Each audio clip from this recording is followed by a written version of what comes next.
Afternoon, everybody. I'm Brett Thomas. The budget would add nearly $2 billion in revenue by slashing tax breaks, credits, and doing away with a business tax in favor of a corporate income tax. As part of his budget presentation, Governor Snyder says that he's going to only take $1 in salary for this year. Now, here's some of the points that the governor made today. That I believe all of us should be part of it, and I'm willing to be part of it. So today I'm making it clear that in terms of my compensation as governor of the state of Michigan, I will make reimbursement so my net salary for this year, for calendar year 2011, will be $1. Our tax system and our budget system are both broken. They don't work well. They don't work right. They did at one point, but over time they've become complicated, they've put in too many special interest items, and they don't support the future. We are also going to do something that should have happened decades ago. We are going to take responsibility for a legacy of debt that has built up over decades. Our goal is to get to a government that pays as you go, plus pays that legacy obligation down, plus has a reserve for the future. Prudent fiscal management. Isn't that what our citizens expect and want? This is an issue that affects everybody, every one of us, and all of our money. And that's why we're all over this story this noon with team coverage, and we'll stay on top of it all day long. We start with 24-hour News 8's political reporter Rick Galvin. He's in Lansing right now. He was listening very closely to that budget proposal. What did you hear, Rick?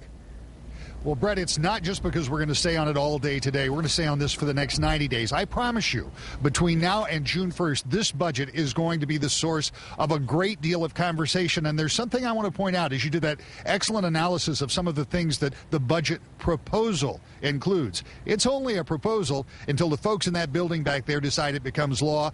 And one of the people who can address that is the Senate Majority Leader, Randy Richardville, is here. Mr. Leader, talk to me just a little bit about what you know about this budget. I know you were briefed on it. Governor's taken some pretty big swings at some pretty big problems. Well, yeah, and it's more than just being briefed. Actually, he and I and the Lieutenant Governor and others have been talking, the Speaker of the House, have been talking for weeks about where he's going to go. And what he's doing is taking a business-look approach to solving our problem. He's taking a look at the state and its balance sheet. He's looking at the income statement, which is what we heard about today, and we're making tough business decisions.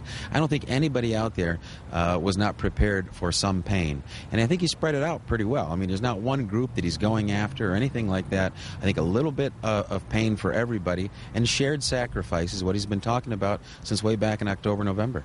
We've heard every politician in the state of Michigan for years talk about their number one priority or one of their top priorities being education. This budget takes a big chunk out of the K through 12 education. Here's what one of our superintendents said it was a punch in the gut. How do you square that when you're trying to get more people to go to schools, get educated for jobs? Is that a problem?